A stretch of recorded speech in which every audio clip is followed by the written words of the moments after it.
Welcome back to MBC Weekly News. I'm Rekha Weitz. And I'm Diza Dragonash. How are you ready to be tagged? One futurist recently published an alarming discussion about possible future uses of radio tagging technology. You've probably already seen several examples of radio tag technology, such as the Visa Pay Wave, where you simply wave your credit card or your husband's credit card or better still, your ex-husband's credit card in front of the terminal to charge your purchase, or when wildlife experts tag a wild animal to track its movements. Now, radio tags have been used for years in warehouses and inventory systems to track and route packages and merchandise. But patents have recently been filed for devices to use radio tagging to track a person's movements without their knowledge. Now, it's long been rumoured that the CIA uses such technology in their spy programs. Now, not only could somebody track your whereabouts, but other radio tag technology could be used to remotely track what you're buying, who you're with, or even what you're eating.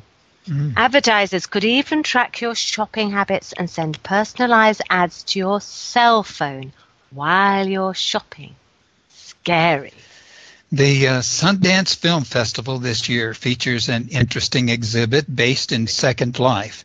Patrons can order a custom-made pair of jeans made in Second Life and then manufactured in real life. The customer orders jeans in a particular size, and the order is sent to the virtual factory, where workers are paid 200 lindens per hour to generate an image of the jeans. This image is sent to a printer in real life, which prints the pattern from which the jeans are cut at a real factory.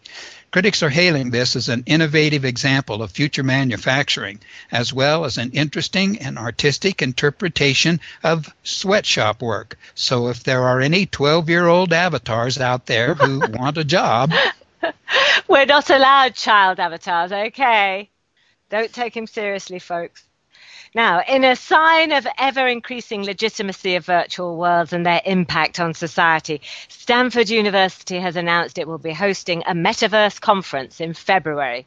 The world-renowned university is hosting the two-day conference with a wide variety of speakers from industry and academia, and is intended to focus on developing trends in virtual worlds and highlight research and business applications in Second Life and other virtual environments. With the recent Linden ban on major banking activity, Steve Smith of BCX Bank set up shop in Central Grid and has already proposed a banking model that allows banks to offer interest, invest funds, and exchange currency without the restrictions Linden has set up. Smith intends to reproduce the massive growth that Second Life experienced in the first half of 2007, before the extensive regulations were imposed. By tying his new currency to dollars that are backed by real, hard currency, Smith hopes to create a far more vibrant and expansive exchange, open to any virtual world to participate.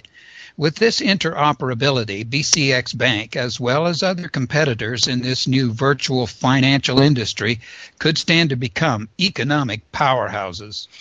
Now we're going over to the gorgeous Vijay Saeed, who is standing by with this fast-paced story.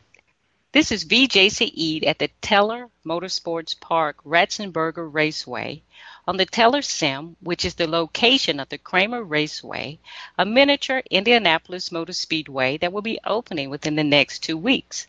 But voting has already begun for the next class of the Second Life Motorsports Hall of Fame in Kramer's infield. Teller Sim is also the location of the Indiana 500 and the Teller 500, with upcoming races on the eve of the Indianapolis 500 and the Daytona 500. Both of these races will consist of 200 laps, amounting to about an hour of solid racing events. The races are all at Teller. Teller 500 is at Adams Park Motor Speedway, and the Indiana 500 is at Kramer. The winner of each of these races will be entered into the BNT All-Star Challenge. Now, to enter this series, an avatar only has to show up with a car at 11 a.m. on the day of the event for a required practice session. There will be cars on site for sale in the infield of APM Speedway for those avatars who are currently short a car. For the Cup and Indy Series, which is the series running the major events, the avatars must have experience in 3 previous races because the winner of these races move forward onto the VNT Challenge title race.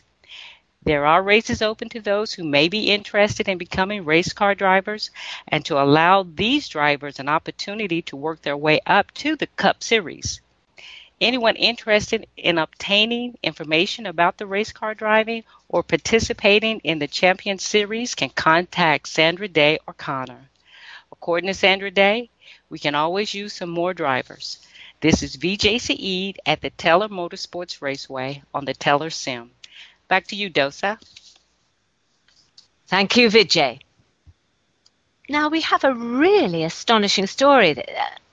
Quite astonishing. Scientists have created the first genetic sequence for an artificial organism. Using yeast bacteria, researchers stitched together 4 long strands of DNA for another organism.